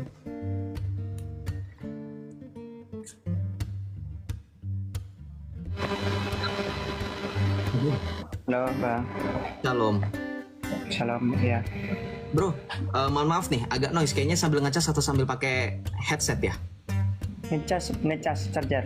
Oh, dicopot dulu kayaknya. Ada suara aliran listrik kayaknya. Oh iya. Ya. HP-nya Ya, baterainya paeh ya. Baterainya low ya. ya, ya. Iya, ada notifnya aku denger. Ya gimana ya bro? Beneran, aku nggak bohong. Coba tanya sama teman-teman yang di bawah. Ketika kamu nge-charge, kamu nyolokin kabel casan kamu ke handphone kamu, itu kedengeran suara noise-nya, aliran listriknya. Oh. Aku nggak bohong. Itu bikin terganggu. Mungkin kalau aku nggak masalah, aku masih bisa tahan karena aku nggak pakai alat bantu dengar, entah headset atau earphone atau AirPods, nggak lagi pakai. Tapi kasihan yang teman-teman yang mendengarkan live ini pakai alat bantu dengar. Soalnya itu agak mengganggu kalau memang dari ini pakai headset. Kalau ini kamu sudah cabut, udah nggak ada, silakan lanjut aja. Jangan maksain, tapi maksud saya dicas aja dulu. Saya masih live sampai jam 9:30 kok, masih ada 1 jam lagi. Kamu ngecas 30 menit aja udah dapat 20%, 30% udah syukur kan? Nggak apa-apa, terserah kamu tapi. Oke, kasih bang. Iya. Cuma ini aja bang, cuma mau tanya-tanya aja sih. Ya udah silakan. Soalnya gimana ya? Soalnya kalau dibilang jago apa juga kan kita sama-sama awam lah gitu. Saya awam di Islam seperti itu ya. Yang pertama ini aja mau tanya tentang Martin Luther King menurut keimanan Katolik gimana gitu. Misalnya mau nanya itu aja dulu. Martin Luther King. Are you sure about the name? Are you sure about who you talk about, Martin Luther King? Iya. Enggak, saya suka aja gitu dengan pembaharu-pembaharu gitu. Baik dari teologi keislaman maupun ilmuwan gitu. Oke. Martin Luther King adalah seorang aktivis kemanusiaan yang lahir di abad ke-20. Iya. Itu Martin Luther King. Abad ke-20. Iya, tahun 1923 dia lahir kalau nggak salah. Berarti masih baru ya. 1900-an gitu ya. Iya, itu Martin Luther King kan? Iya, Martin Luther King. Sure. Apakah kamu yakin kamu tidak salah orang? Apakah kamu yakin tidak salah orang? Ini aku mau tanya dulu, makanya aku nanya sekali lagi. Are you sure? Orang yang kamu sebut namanya ini yang kamu maksudkan, betul? Martin Luther King, benar?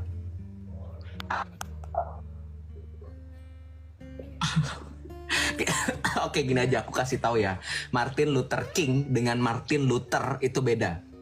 Martin Luther King itu seorang aktivis, ya, seorang aktivis. Beda ya. Aktivis kemanusiaan, kulit hitam. Ya, Martin Luther yang kamu maksud itu baru di abad 15. Kenapa? Aktivis kemanusiaan. Kalau yang pendiri apa itu? Protestan itu? Siapa? Martin Luther saja. Martin Luther saja, without King, tanpa embel-embel King. Tapi nggak apa-apa, kamu nggak tahu aja, nggak apa-apa. Kami nggak mempermasalahkan. Nggak, takutnya kalau pun saya menyalahkan, takutnya yang dimaksud beneran Martin Luther King gitu kan, nggak tahu kan kita kan namanya orang gitu. Nggak apa-apa. Martin Luther ya, kenapa dengan beliau? Tokoh reformasi gereja, betul, kenapa?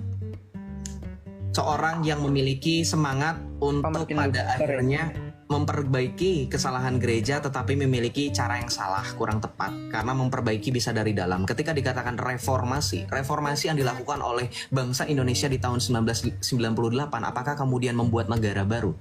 Ketika ada reformasi, ketika ada salah satu perguruan tinggi yang bernama perguruan tinggi dengan slogan reformasi, apakah kemudian perguruan tinggi itu kemudian memprovokasi supaya warga negara untuk memisahkan diri pada saat peristiwa 1998?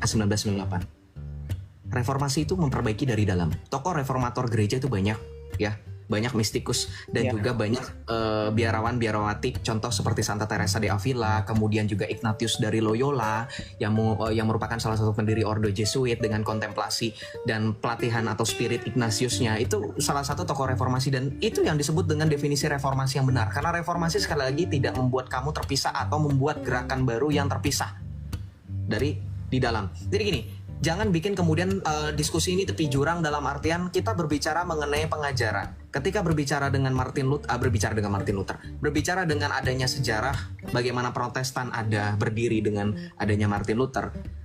Sekarang saya mau supaya teman-teman jangan cuma fokus ke masa lalu. Sekarang kita bahas masa sekarang.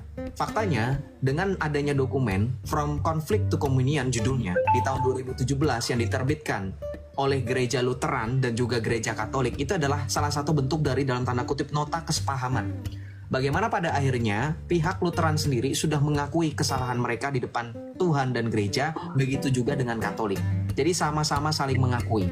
Bahwa pada dasarnya kembali lagi ketika Martin Luther mengajukan 95 tesisnya, pada saat itu gereja memang sudah mengakui, sudah memang ya, dengan catatan tolong ada beberapa yang kamu salah paham silahkan diperbaiki, tapi karena Martin Luther begitu semangat sehingga tidak kemudian memperbaiki gitu, tidak mau mendengar usulan gereja, dan itu adalah salah satu pemantik sehingga terpecahlah itu.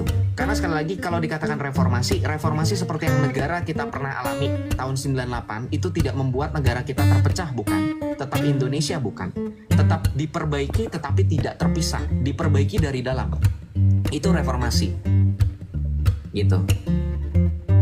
Jadi seperti itu ya, Bro Andi Kurniawan. Semoga bisa memahami.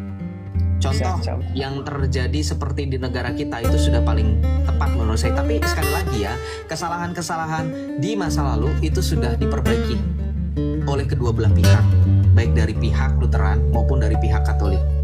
Begitu. Karena dengan adanya tadi dokumen From Conflict to Communion, itu bahasa Inggrisnya. Kalau dalam bahasa Indonesianya, dari konflik menuju persatuan. Communion itu artinya persatuan atau persekutuan, kembali menjadi satu. Dan itulah yang memang sekarang gereja coba usahakan, baik dari gereja Katolik dengan komunitas gerejawi Protestan. Bagaimana teman-teman Protestan seperti Lutheran, Anglikan, Anabaptis, Calvinis, dan seterusnya, kita sebuah bersatu padu untuk kembali menjadi satu, karena itu sekali lagi yang saya mau teman-teman pikirkan ke depan. Masa depan bukan berbicara dan fokus melihat ke belakang. Karena kalau kita melihat ke belakang, kita tidak tahu di depan ada apa dan kita bisa tersandung kemudian jatuh. Lebih baik kita lihat ke depan. Yang belakang itu cukup nengok sekali. Kita tahu ada apa di belakang kita, sudah selesai, kita kembali melihat ke depan.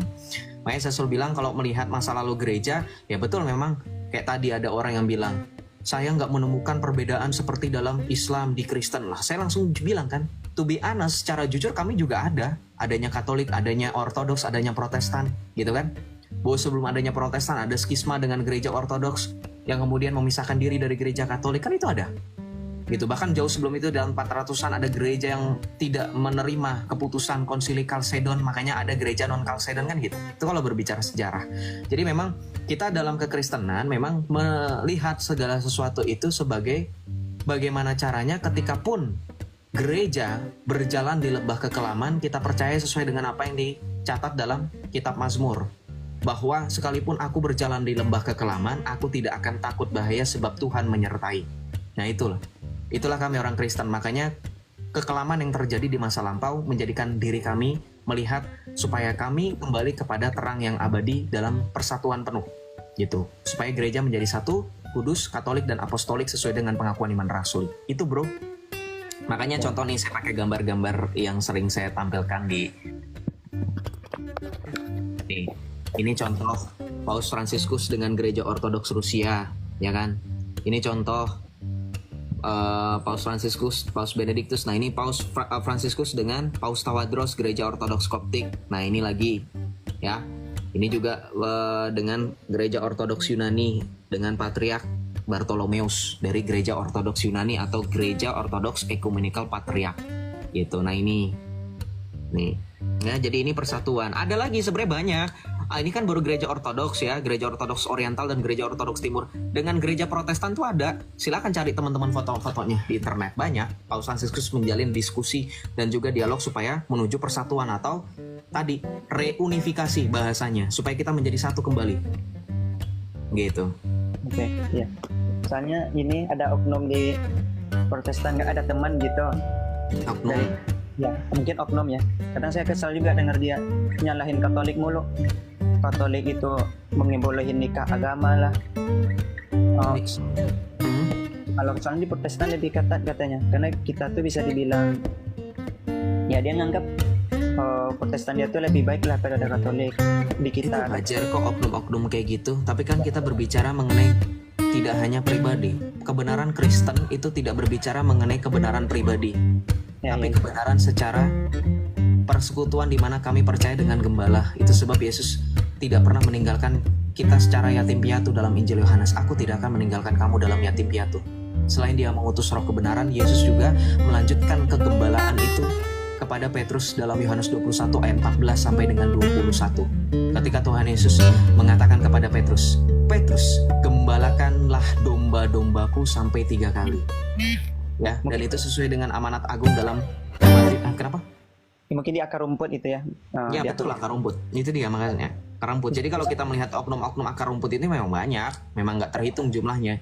Tapi kan sekali lagi, Tanya nih, nikah dengan Protestan. Dia sebelumnya Buddha, pindah ke Protestan karena ngikutin istrinya. Dia kebawa istrinya kayaknya. Soalnya katanya di gereja dia di mall apa ya? Mall di Jakarta Barat. Mall apa ya? Nah, situ katanya mereka sering banget ngeritik Kristen Katolik gitu. Bahkan pendetanya ikut-ikutan nimbrung katanya. Gitu. nggak tahu saya mall apa yang kamu maksud dan temanmu maksud itu. Saya juga deket kok kalau ke Jakarta Barat atau mall yang kamu maksud itu saya juga tahu kok. Tapi saya nggak mau berasumsi. Iya, di situ gerejanya banyak loh di Central Park. Gereja Protestan maksud, dan itu bukan gereja pure Protestan, itu karismatik jatuhnya.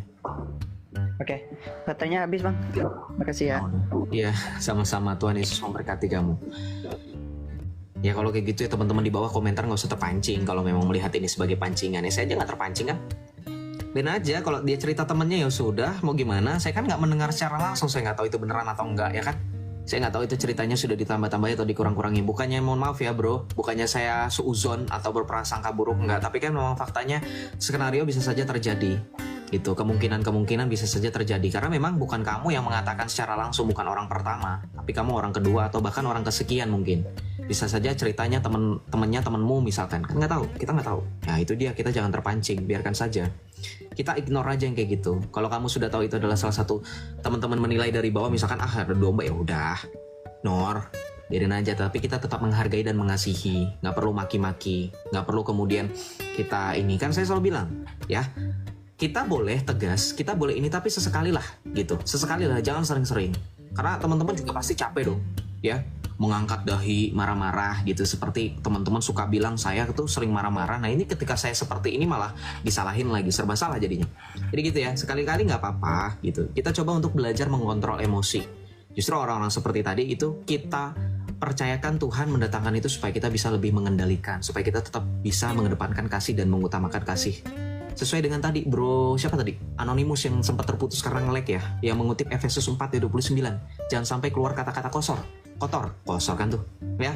Puji Tuhan ya, itu orang, wah saya punya firasat baik tentang dia. Tapi ya kita tetap usahakan dalam berdoa ya, dalam doa ya teman-teman. Semoga memang dia menerima dan juga menanggapi keselamatan itu ya. Anonymous itu udah lebih tahu Alkitab. Halo, selamat malam Kak. Shalom, selamat malam My Cancer. Ya. Aku cuman mau tanya Kak, menurut kan Yesus itu Allah ya? Betul, Ya, setuju. Yesus itu adalah Allah. Ada nggak di Alkitab satu ayat yang mengatakan Yesus, maksud aku Yesus berkata akulah Tuhanmu, atau yang memvalidasi dia adalah Tuhan? Itu satu pertanyaan aku. Yang kedua, gimana, apa yang dimaksud jika Yesus itu tunggal atau Tuhan, bagaimana dengan Trinitas Kak? Itu aja. Oke, terima kasih ya. Oke. Pertanyaannya saya jawab dulu ya, tapi kakak saya izin mute dulu nggak apa-apa? Oke, iya siap. Oke, saya izin mute dulu ya. Nanti kalau sudah selesai saya akan ingatkan kakak untuk berbicara dan dibuka mic-nya. Oke, kita jawab ya. Ini saya kasih, sebelum saya kasih dalil-dalil, beragam dalil banyak, saya akan kasih analogi yang selalu saya pakai. Begini, ketika Tuhan menyatakan dirinya akan sangat lebih mulia dibandingkan ketika menyatakan dirinya dia harus minta validasi. Contoh gini, kita yang manusia, saya manusia, lahir manusia. Saya punya kesamaan dengan manusia lainnya seperti kakak, seperti 1.200 orang di sini. Saya punya 2 mata, puji Tuhan, normal. Saya punya hidung, puji Tuhan, normal. Saya punya mulut, puji Tuhan, seperti biasa, manusia biasa. Intinya manusia biasa. Apakah saya ketika sudah beranjak dewasa, saya ketika punya yang namanya fase di mana saya sedang mencari jati diri saya sebagai seorang muda, apakah saya juga harus minta validasi dari orang banyak di sekeliling saya bahwa saya manusia? Saya manusia, kalian harus menghormati dan mengakui saya sebagai manusia. Apa saya harus seperti itu? Enggak kan? Secara automatically, Ketika saya sudah dilahirkan dari rahim seorang manusia, ketika saya punya kesamaan seperti manusia, maka saya manusia tanpa perlu adanya validasi. Mengerti nggak maksud saya? Pun sama, ketika Yesus yang sekalipun, wah misalkan ada yang protes di bawah, oh Joseph blunder nih, berarti Yesus. Ketika Yesus datang, ketika malaikat Gabriel bermula menyampaikan kabar sukacita kepada Bunda Maria, ya Kak. Jadi kedatangan Yesus itu jangan kemudian kakak pikirkan di otak atau divisualisasikan sebagai kedatangan seperti intro film Mr. Bean. Tahu kan? Pernah nonton Mr. Bean masa kecil kalian? Tahu? Yang jatuh tiba-tiba dari langit ada lampu sorot gitu. Jatuh, cereng langsung jadi Mr. Bean yang udah dewasa. Yesus tidak seperti itu. Kedatangannya sudah dinubuatkan.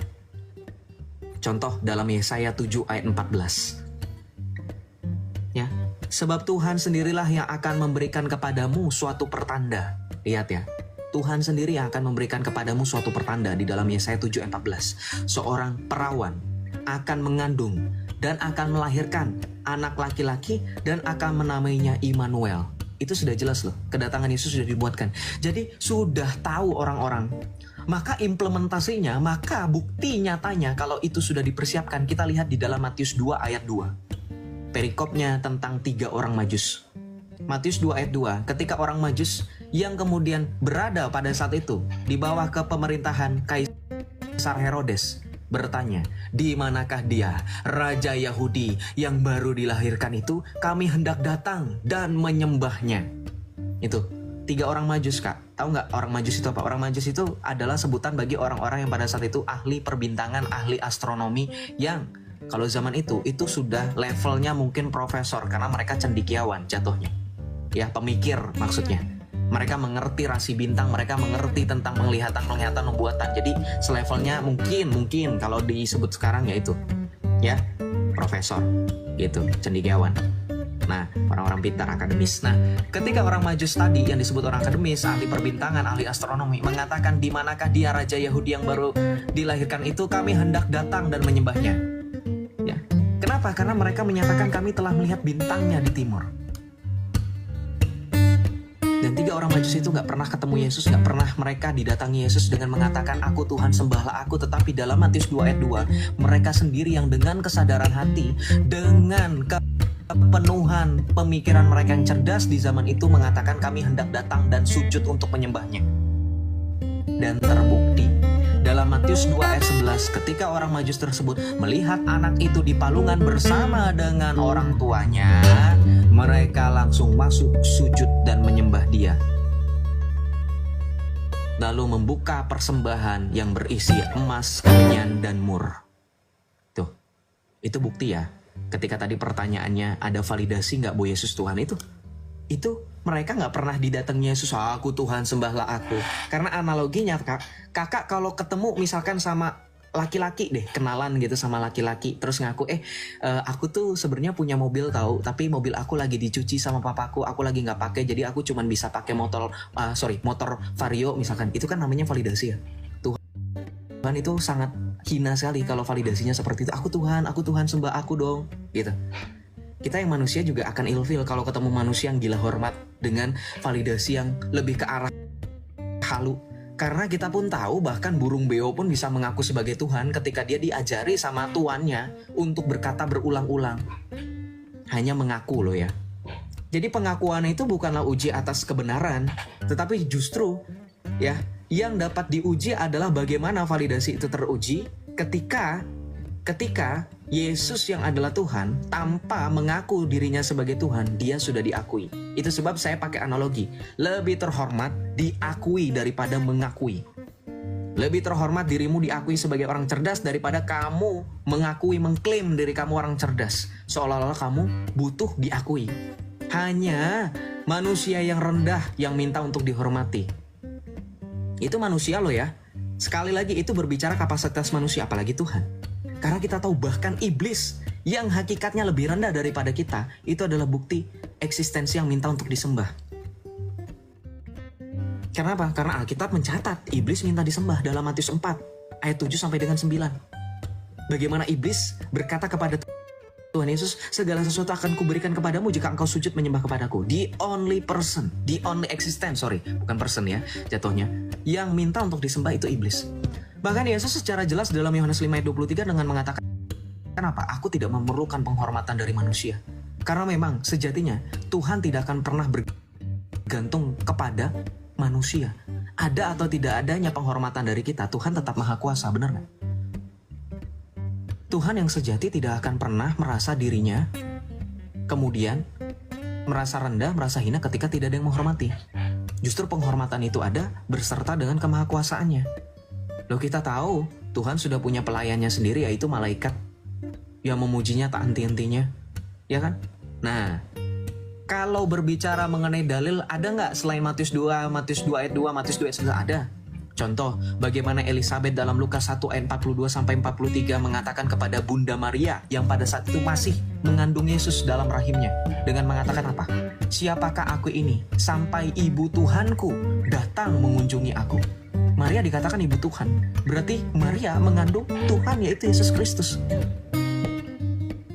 Kemudian tadi Matius 2 ayat 2, Matius 2 ayat 11, orang Majus sujud menyembah kepada Yesus yang masih bayi, yang masih ongek-ongek.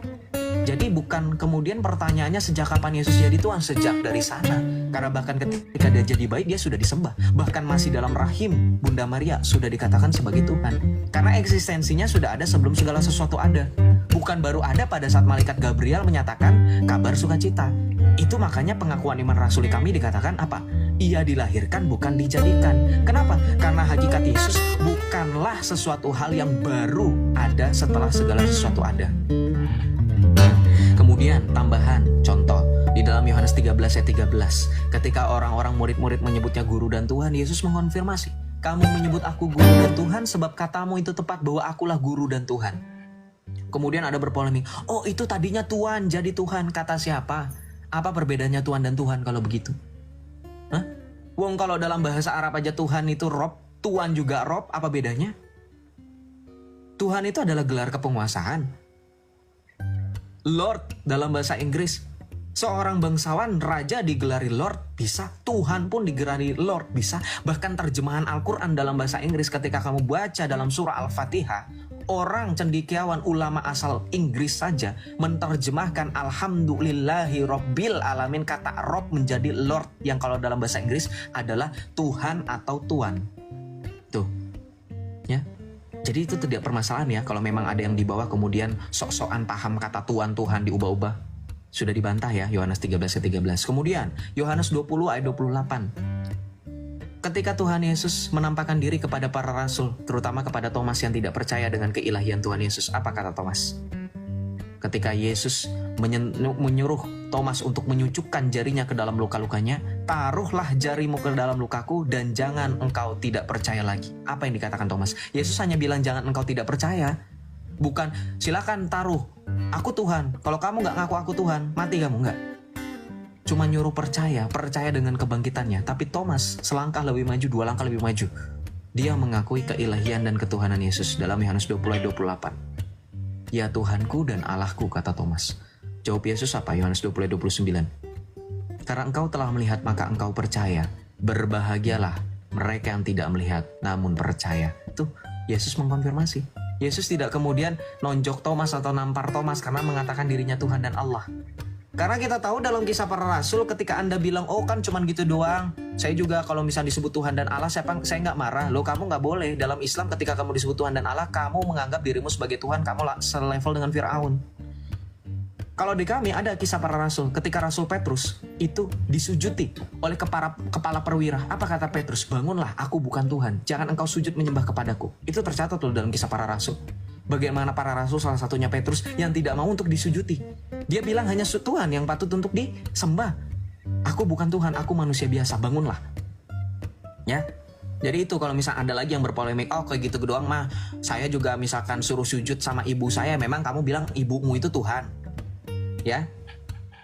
Paham? Itu pakai dalil ya. Jadi nggak cuma doktrin, cuma ngomong-ngomong nggak jelas. Saya pakai dalil karena dalam Islam pun istadillah qabla an ta'takid. Jikalau kamu meyakini tanpa dalil maka kamu sesat. Makanya saya juga mengencourage teman-teman Islam, boleh bantah saya, boleh tidak setuju, boleh tidak percaya, boleh mengajukan apa istilahnya bantahan, sanggahan, apapun itu silakan pakai dalil. Jangan cuman oh salah, oh asumsi, oh cocokologi, disuruh naik nggak mau, ya nggak? Disuruh naik alasan. Nah gitu ya, silakan Kak ditanggap. Ketika Tuhan memulihkan keadaan Sion, keadaan kita seperti orang-orang yang bermimpi. Pada waktu itu mulut kita penuh dengan tertawa dan lidah kita dengan sorak-sorai. Pada waktu itu berkatalah orang di antara bangsa-bangsa, Tuhan telah melakukan perkara besar kepada orang-orang ini. Tuhan telah melakukan perkara besar kepada kita, maka kita bersuka cita. Pulihkanlah keadaan kami ya Tuhan, seperti memulihkan batang air kering di tanah Negeb. Orang-orang yang menabur dengan cucurkan air mata akan menuai dengan bersorak-sorai. Orang-orang yang berjalan maju menangis sambil menabur benih pasti pulang dengan sorak-sorai sambil membawa berkas-berkasnya. Jikalau bukan Tuhan yang membangun rumah, sia-sialah usaha orang yang membangunnya. Jikalau bukan Tuhan yang mengawal kota, sia-sialah pengawal berjaga-jaga. Sia-sialah kamu bangun pagi-pagi dan duduk sampai jauh malam, dan makan roti yang diperoleh dengan susah payah, sebab ia memberikannya kepada yang dicintainya pada waktu tidur. Sesungguhnya anak-anak lelaki adalah memiliki pusaka dari Tuhan, dan buah kandung adalah suatu upah. Seperti anak-anak panah di tangan pahlawan, demikianlah anak-anak pada masa muda.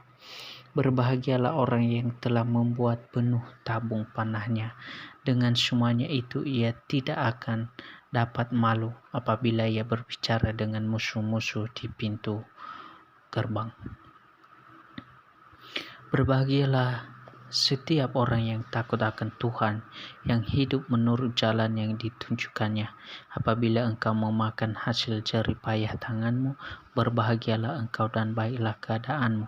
Istrimu akan menjadi seperti pohon anggur yang subur di dalam rumahmu. Anak-anakmu seperti tunas pohon zaitun sekeliling mejamu. Sesungguhnya demikianlah akan diberkati orang laki-laki yang takut akan Tuhan. Kiranya Tuhan memberkati engkau dari Sion, supaya engkau melihat bahagia Yerusalem seumur hidupmu, dan melihat anak-anak dari anak-anakmu damai sejahtera atas Israel. Mereka telah cukup menyesatkan aku sejak masa mudaku. Biarlah Israel berkata demikian. Mereka telah cukup menyesatkan aku sejak masa mudaku, tetapi mereka tidak dapat mengalahkan aku. Di atas punggungku pembajak membajak, membuat panjang alur bajak mereka. Tuhan itu adil, ia memotong tali-tali orang fasik. Semua orang yang membenci Sion akan mendapat malu dan akan mundur.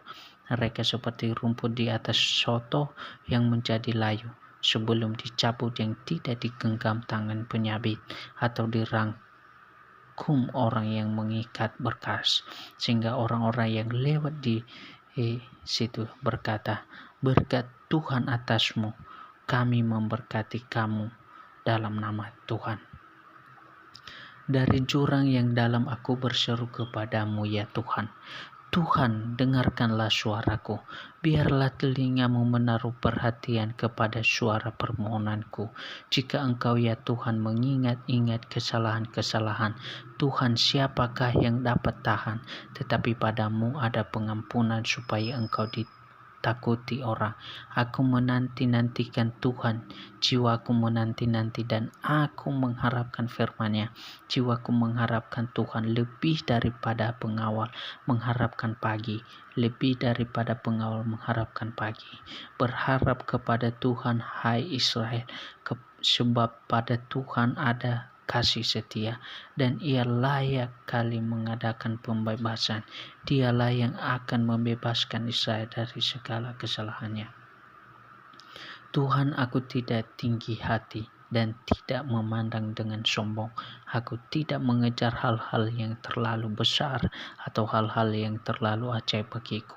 Sesungguhnya aku telah memenangkan dan mendiamkan jiwaku seperti anak yang disapih berbaring dekat ibunya.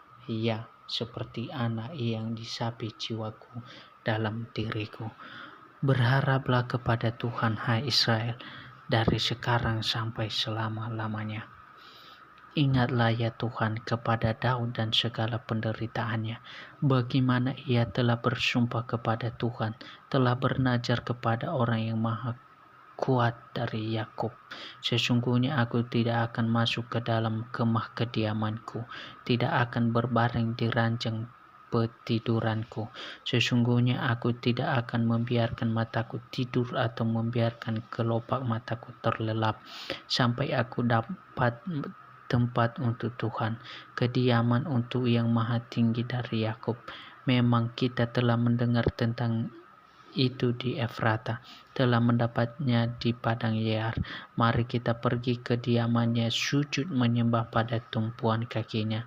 Bangunlah ya Tuhan dan pergilah ke tempat perhentianmu. Engkau seperti tabut kekuatanmu. Biarlah imam-imammu berpakaian kebenaran dan bersorai-sorai orang-orang yang kau kasihi oleh Daud hamba-Mu. Jangan engkau menolak orang yang kau urapi. Tuhan telah menyatakan sumpah setia kepada Daud. Ia tidak akan memungkirinya. Seorang anak kandungmu akan kududukan di atas tatamu. Jika anak-anakmu berpegang pada perjanjianku dan pada peraturan-peraturanku yang ku ajarkan kepada mereka, maka anak-anak mereka selama-lamanya akan duduk di atas tatamu. Sebab Tuhan telah memilih Sion, mengingininya menjadi tempat kedudukannya. Inilah tempat perhentianku selama-lamanya. Di sini aku hendak diam sebab aku mengingininya. Perbekalannya akan ku berkati dengan sungguh alangkah baiknya dan indahnya apabila saudara-saudara diam bersama dengan rukun, seperti minyak yang baik di atas kepala meleleh ke janggut, yang meleleh ke janggut Harun dan ke leher jubahnya, seperti embun gunung Hermon yang turun ke atas gunung-gunung Sion, sebab kesanalah Tuhan memerintahkan berkat kehidupan untuk selama-lamanya. Mari pujilah Tuhan, hai semua hamba Tuhan yang datang melayani di rumah Tuhan pada waktu malam. Angkatlah tanganmu ke tempat kudus dan pujilah Tuhan. Kiranya Tuhan yang menjadikan langit dan bumi memberkati engkau dari Sion. Haleluya, puji nama Tuhan. Pujilah hai hamba-hamba Tuhan, hai orang-orang yang datang melayani di rumah Tuhan, di pelataran rumah Allah kita. Pujilah Tuhan sebab Tuhan itu baik. Bermazmurlah bagi namanya sebab namanya itu indah. Sebab Tuhan telah memilih Yakub baginya, Israel menjadi milik kesayangannya. Sesungguhnya aku tahu bahwa Tuhan itu maha besar dan Tuhan kita itu melebihi segala Allah. Tuhan melakukan apa yang dikehendakinya di langit dan di bumi, di laut dan di segenap samudera raya. Ia menaikkan kabut dari ujung bumi. Ia membuat kilat mengikuti hujan. Ia mengulurkan angin dari dalam perbendaharaannya. Dialah yang memukul mati anak-anak sulung Mesir, baik manusia maupun hewan, dan mendatangkan tanda-tanda dan mujizat-mujizat ke tengah-tengahmu, hai Mesir, menentangkan Firaun dan menentang semua pegawainya. Dialah yang memukul kala banyak bangsa dan membunuh raja-raja yang kuat, Sihon raja orang Amori, dan Og raja negeri Basan, dan segala kerajaan Kanaan, dan memberikan tanah mereka sebagai milik pusaka kepada Israel umatnya. Ya Tuhan, namamu adalah untuk selama-lamanya. Ya Tuhan, Engkau diingat turun-temurun, sebab Tuhan akan memberi keadilan kepada umatnya dan akan sayang kepada hamba-hambanya. Berhala bangsa-bangsa adalah perak dan emas, buatan tangan manusia, mempunyai mulut tetapi tidak dapat berkata-kata, mempunyai mata tetapi tidak dapat melihat, mempunyai telinga tetapi tidak dapat mendengar, juga nafas tidak ada dalam mulut mereka. Seperti itulah jadinya orang-orang yang membuatnya, semua orang yang percaya kepadanya. Hai kaum Israel, pujilah Tuhan. Hai kaum Harun, pujilah Tuhan. Hai kaum Lewi, pujilah Tuhan. Hai orang-orang yang takut akan Tuhan, pujilah Tuhan. Terpujilah Tuhan dari Sion, Dia yang diam di Yerusalem. Haleluya. Bersyukurlah kepada Tuhan sebab Ia baik, bahwasanya untuk selama-lamanya kasih setianya. Bersyukurlah kepada Allah segala Allah, bahwasanya untuk selama-lamanya kasih setianya. Bersyukurlah kepada Tuhan segala Tuhan, bahwasanya untuk selama-lamanya kasih setianya. Kepada Dia yang seorang diri melakukan keajaiban-keajaiban besar, bahwasanya untuk selama-lamanya kasih setianya. Kepada Dia yang menjadikan langit dengan kebijaksanaan, bahwasanya untuk